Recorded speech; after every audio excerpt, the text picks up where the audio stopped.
Welcome to r/Maliciouscompliance, where two Karens get exactly what they asked for.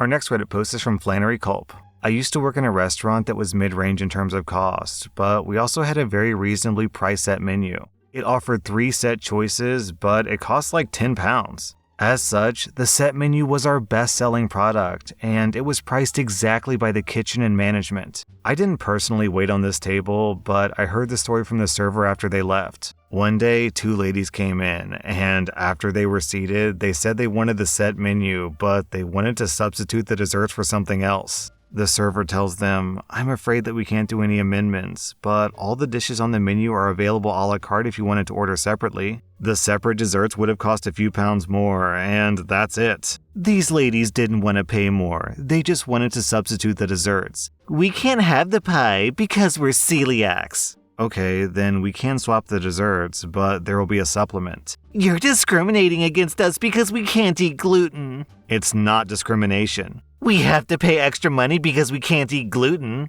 You get the gist. So we check with the manager, and they say that we can swap the dessert at no extra cost. They're smug, but whatever. But as standard, we give out free bread baskets when water is served. We didn't have gluten-free bread, so the server didn't come over with the bread basket. The ladies noticed this, and as their water is being poured, they asked for the bread basket. The server said, "But we don't have any gluten-free bread, I'm afraid." "It's fine, we can have the bread." "I'm sorry, but there's gluten in our bread, and you've told me that you have to have gluten-free dishes. I can't serve you something that might provoke a bad reaction." They got up right then and left. They didn't even touch their waters. They stormed past the host and said, "All we wanted to do was swap the desserts on the menu."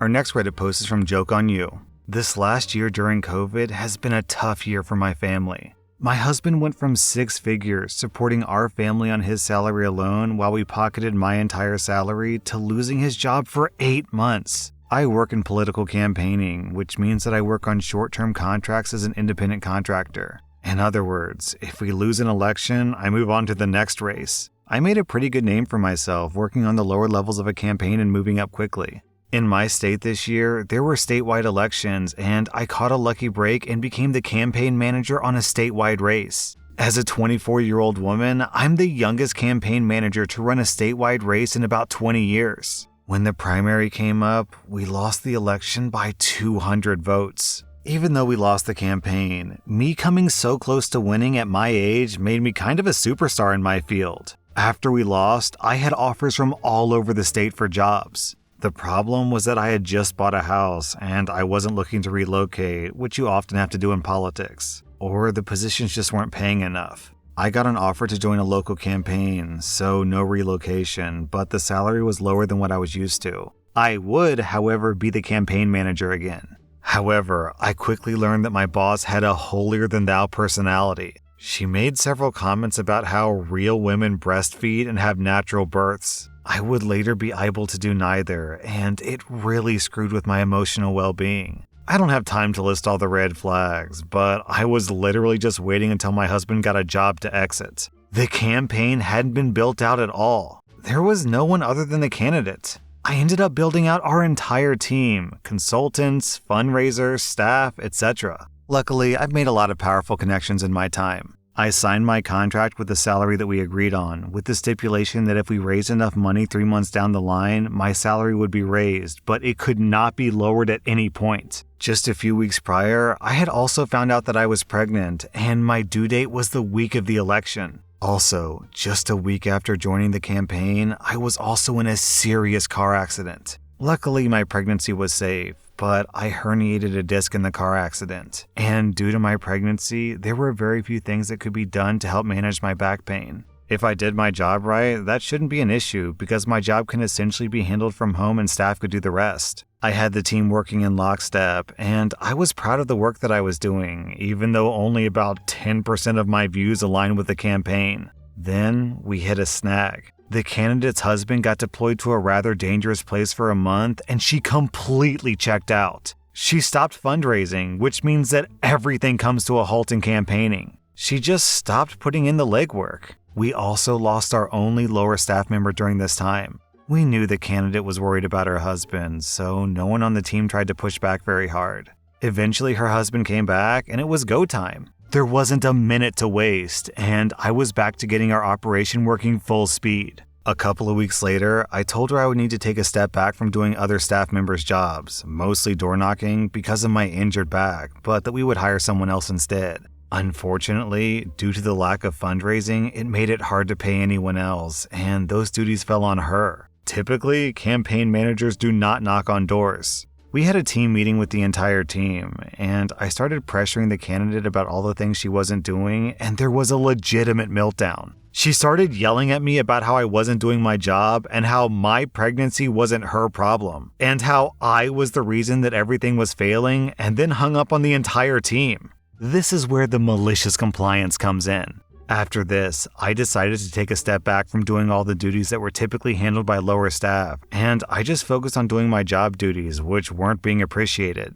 I pretty much went radio silent, and she kept nitpicking at everything. Everyone in the campaign started to grow uneasy, but I just told them to hold out. Well, sure enough, she calls me up and says, "Since you're pregnant and can no longer door knock, you can either work for the state minimum wage or you can find a new job." Mind you, she knew that my husband had been out of work for 8 months and thought that I had no options at this point. But what she didn't know is that my husband had gotten a job offer that exact day. So I stopped her right there, thanked her for the opportunity, and told her I'd be working my contractually obligated 30-day notice at my current salary and then leaving the campaign. She then began to scream at me about how she wasn't paying me a dime more and started listing off all the issues that she had with the way that I was doing my job. I stopped her. I thanked her once again, and I told her all of my finishing tasks would be completed when I received payment for the last month that I worked. Yes, she was a month behind on paying me. I also demanded payment for the 30-day notice that she was legally required to pay me whether I continued working or not. I waited a few hours and she never finalized my termination in writing. So I sent her a termination letter thanking her for the opportunity and once again repeating everything that we discussed on the phone. She sent me a nasty email, again reiterating that I wouldn't be paid for the previous month or 30 days, and listed about 10 things that I'd done to be terminated, including that I didn't wear makeup to work every day. I decided to send this email to the rest of the team, and sure enough, everyone quit except for the consultant. In 5 minutes, she lost everything that she had. Then a friend of mine offered me a dream job working for him, so all in all it worked out in my favor within 5 minutes of being fired. Well, here's where things get tricky. I realized that my contract that obligates her to pay me for the 30 days notice isn't signed, so I'm screwed. Well, sure enough, in her fit of rage, she starts emailing everyone talking badly about me. The only problem is, I still have access to her campaign email and I'm seeing every email that she's sending. Emails saying that she wants to keep me on staff, but I have to make less money and that I shouldn't have been dishonest about my pregnancy. So clearly, I wasn't doing my job that badly. She just wanted to pay a pregnant woman less. She also asked the consultant for a list of things that I did wrong in the campaign so that she would have cause not to pay me my contract. I noticed that the consultant never replied to this email. He told her that if she wants to fight it, send him a copy of the contract and he would have a lawyer take a look at it. Well, sure enough, she sends him a signed copy of the contract, and once again my contract is valid, and she now has to pay me my severance. She has given me every piece of ammunition I need to get paid at this point, as well as a wage discrimination suit for referencing my pregnancy as a reason for termination. I hire a lawyer. She continues to pester me about turning over all my work. The thing is, since I'm an independent contractor, I only owe her a final product if I get paid. I reiterate that she's not getting anything until I've been paid, and she can take it up with my lawyer. She begins slandering me to everyone I know and continuing to send emails about me that I just keep collecting. She then starts calling every friend she has to bully me into giving her what she wants. My response to all of them is talk to my lawyer. In one final ditch effort, she has the consultant call me begging me to turn over the stuff. The problem is that the consultant and I are personal friends and he's really unhappy working for her, but he has contractual obligations. I tell him to tell her the same thing, talk to my lawyer. 5 minutes later, I get a call back from him saying that she's fired him because he refused to throw me under the bus and to make up excuses for my termination when he believes that I was wrongfully terminated.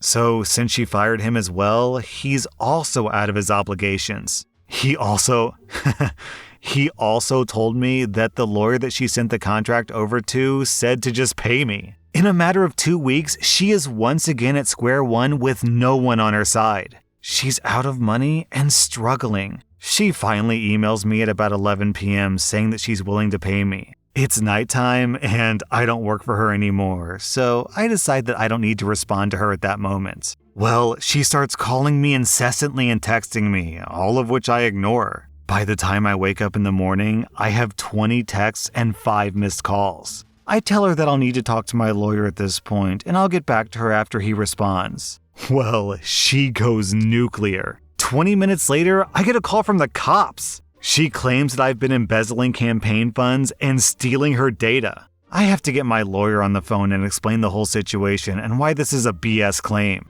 I offer the bank account information for the funds that she claimed I stole and prove that they were sitting right there in her account. She just doesn't know how to access them because I'm usually the one who does that. The police officer thinks that she's nuts at this point, because she is. But he then informs me that it's considered larceny to withhold my pay, and he asks me if I would like to press charges. I say, if she refused to pay, then yes. Within 2 days, I received a check in the mail with my payment, and I turned everything over. The funny thing is that my 30-day notice pay was actually more money than if I'd finished out the contract with the reduced pay that she wanted to pay me. I got an extra $700, and I didn't have to work for her for the remainder of the time. She ended up losing her election in a swing district by 15 points. So there's like a really important part of the story that I'm not 100% sure if I understood correctly. But like, OP was saying that she didn't have the signed contract. So what I guess happened is OP signed her half of the contract and she gave it over to the boss, and the boss didn't sign the contract and give it back to her. So the boss just had the contract like sitting at a desk somewhere.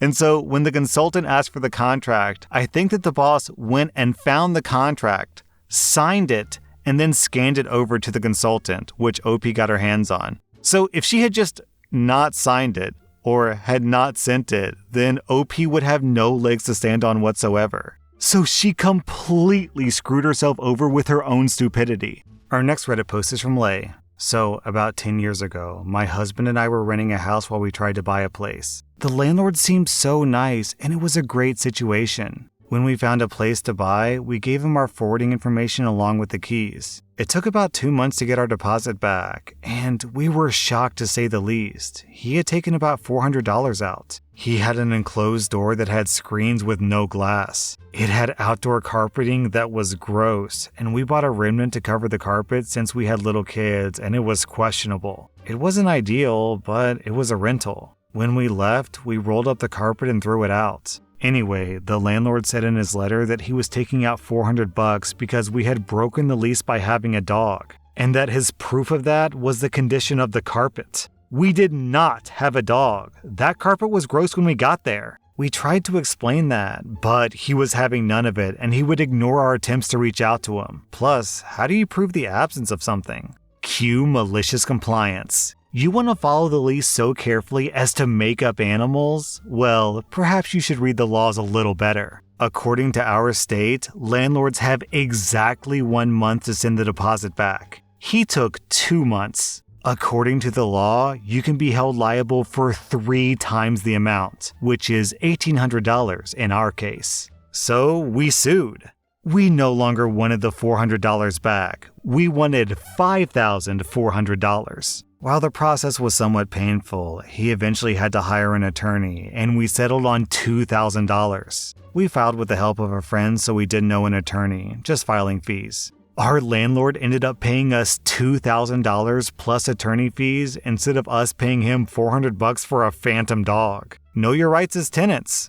Our next Reddit post is from Nage 2020. For 10 years, I worked night shift sorting mail at the post office. It was a secure job with decent pay and benefits. All the bulk mail for the area would come in, and we would sort it into different rounds based on the address. Learning all the breakdowns took some effort, but once you had them memorized, the job was relatively simple. There was a set amount of letters that you had to be able to sort per minute, and we were randomly tested on speed and accuracy. With a little experience, you could easily sort 3 to 4 times faster than what was required. The night shift ran 11 p.m. to 7 a.m., and the staff that delivered the mail started at 6:30 a.m. We originally had a great manager who was happy for us to leave work once we'd sorted all that mail. This was a great incentive for all the night shift to work as fast as we could, because if we did, most days we got to leave an hour early, if not more, all for the same money. Productivity was spectacular. Our manager got a promotion to another office, and the new manager saw things differently. When he realized that we were all leaving early each day, he passed a mandate stating that we must stay at work until the end of the shift and assist the delivery staff. We tried explaining the benefits of the traditional system, but he wouldn't be swayed.